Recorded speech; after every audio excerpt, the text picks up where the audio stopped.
দুনিয়া তৃপ্ত করে না, দুনিয়ায় তৃপ্তি মিলে না বন্ধু। এটা তৃপ্তের জায়গা নয়, এটা তৃপ্ত হওয়ার জায়গা নয় বন্ধু। আল্লাহ তাআলা কোরআনে ওয়াদা দিছে, বান্দা জান্নাতে আইসো, তোমার আমি তৃপ্ত করে দেব, সুখে ভরে দেব। মা তাশতাহি আনফুসুকুম, যা দিল চাইবে বান্দা আমি সব দেব। তোমার চাওয়া শেষ হইলে ওয়ালাদাইনা মাজিদ, আমার কাছে আরো অগণিত আছে কোটি কোটি নিয়ামত, যেগুলো তুমি নামও জানো না, চিনো না বান্দা, তুমি চাও নাই, আমি আল্লাহ নিজের থেকে আরো কোটি কোটি দেব। তুমি আইসো বান্দা, তুমি জান্নাতে আসো, তুমি সবর করো, অপেক্ষা করো। আল্লাহ আমাকেও বুঝার তৌফিক দান করে, সবাইকে বুঝার তৌফিক দান করে। আপনাদের এই মাহফিল আমি শুরু থেকেই বললাম কষ্টের আয়োজন। কষ্ট করে ভাবেন, নিজের ফিকির করেন, নিজের ভালো নিজের কল্যাণ ভাবতে শিখেন। আমি যে আয়াতগুলো পড়ছি এবার তর্জমা শুনেন, তাইলে আমার কথা শেষ।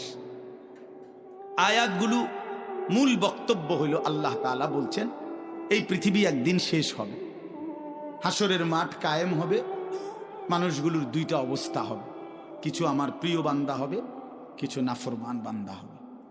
আল্লাহ তাআলা এই কথাটা খুব গুরুত্ব দিয়া কোরআনে বুঝাইছে, বান্দা এই রং রসের এই সৌন্দর্যময় পৃথিবী তোমার কাছে যত লোভনীয়ই মনে হোক, আকর্ষণীয় মনে হোক, তবে এটা নিশ্চিত যে তুমিও থাকবা না, দুনিয়াও থাকবে না।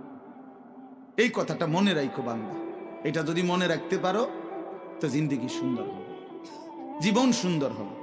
এই জন্য কোরআনুল কারীমে আল্লাহ তাআলা খুব এই কথাটা বুঝাইতে চাইছে, বান্দা এই এত সুন্দর পৃথিবী দেখে তুমি যতই বিমোহিত হও, মুগ্ধ হও, তো মনে রাখো এটা থাকবে না, আমি একদিন ভেঙে ফেলব।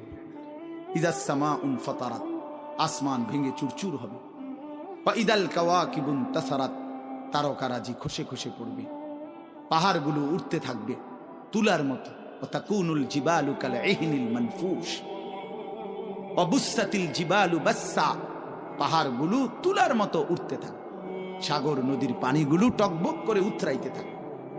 মা তার কোলের বাচ্চাকে ছুঁড়ে ফেলে দিবে, গর্ভবতী নারীর বাচ্চা নিজে নিজে বের হয়ে যাবে, সব মানুষ পাগলের মতো মাতালের মতো হয়ে যাবে।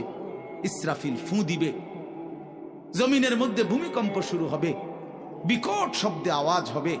আল কারিআতু মাল কারিআ, আল্লাহ তাআলা এই কথাগুলো বহুভাবে বহু আয়াতে বুঝাইতে চাইছেন, বুঝাইয়া বলছেন, বান্দা একদিন তুমিও শেষ হবা, আমার এই সৃষ্টি জগৎ শেষ হবে, হাসরের মাঠ কায়েম হবে। তো এখানেও আল্লাহ তাআলা বলছেন, কাল্লা ইদা দুক্কাতিল আরদু দাক্কান দাক্কা, সাবধান বান্দা, মনে রেখো এই জমিন একদিন চূর্ণ বিচূর্ণ হয়ে যাবে। কি হবে বলেন না?